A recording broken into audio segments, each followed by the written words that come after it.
المطلب کے صاحبزادے حضرت عبداللہ رضی اللہ تعالیٰ عنہ کے گھر پر حضرت آمنہ رضی اللہ تعالیٰ عنہ کے بطن اقدس سے دنیا کے سب سے حسین ترین انسان یعنی نبی آخر الزمان صلی اللہ علیہ وسلم کی ولادت باسعادت ہوئی، جن کا صرف چہرہ ہی حسین نہ تھا بلکہ ان کا کردار بھی بہت حسین تھا، جنہوں نے دنیا آبگیتی پر تشریف لاتے ہی بارگاہ کبریائی میں سجدہ ریز ہو کر اپنی زبان مبارک سے ربی حبلی امتی کے الفاظ ادا فرمائے۔ پھر جیسے جیسے عمر کی منزلیں طے کرتے گئے بے شمار معجزات آپ کی ذات اقدس سے صادر ہوتے رہے۔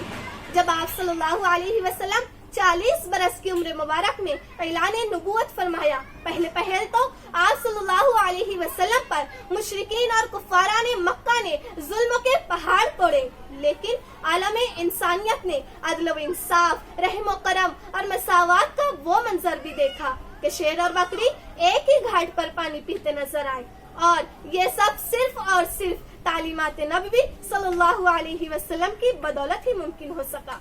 آئیے ہم ایک واقعے کے ذریعے اس بات کو سمجھنے کی کوشش کریں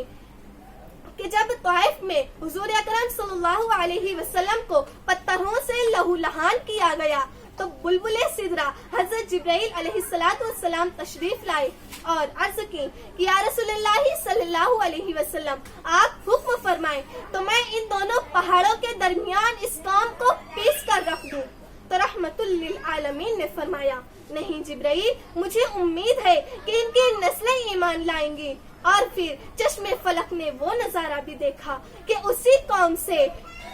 اسلام کے محافظین نے جنم لیا اور عدل و انصاف کا وہ نظام قائم کیا کہ پھر سے آقا اور غلام ایک ہی صف میں کھڑے نظر آئے۔ علامہ اقبال کے اس قطعہ کے ساتھ میں اپنی تقریر ختم کرتی ہوں کہ آ گیا عین لڑائی میں اگر وقت نماز، آ گیا عین لڑائی میں اگر وقت نماز، قبلہ روحوں کے زمیں بوس ہوئی قوم حجاز، ایک ہی صف میں کھڑے ہو گئے محمود و ایاز، پھر نہ کوئی بندہ رہا اور نہ کوئی بندہ نواز، پھر نہ کوئی بندہ رہا اور نہ کوئی بندہ نواز۔ وما علینا الا البلاغ المبین۔ السلام علیکم ورحمۃ اللہ